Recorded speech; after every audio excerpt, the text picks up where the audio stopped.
Did you know that Jim Carrey actually considered giving up his entire career after one disastrous night in Barrie, Ontario? Not long before Jim Carrey took over Hollywood, Jim Carrey was a struggling stand-up comic taking any gig he could possibly get. My name is Jim Carrey. I'd like to do some impressions for you tonight, if you'll just give me a minute.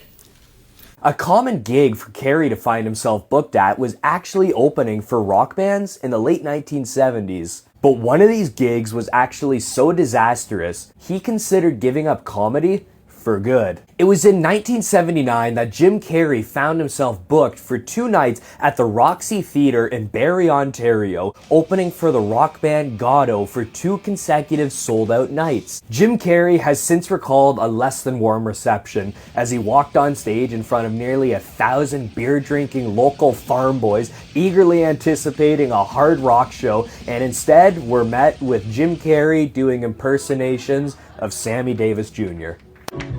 Right on, man.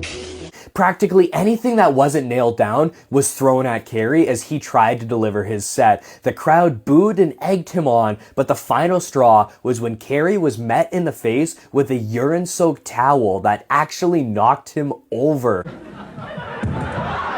So upset with how his set was received, Carrey understandably blew off the following night's show as well as his $100 guarantee and actually contemplated giving up his career as a stand-up comic.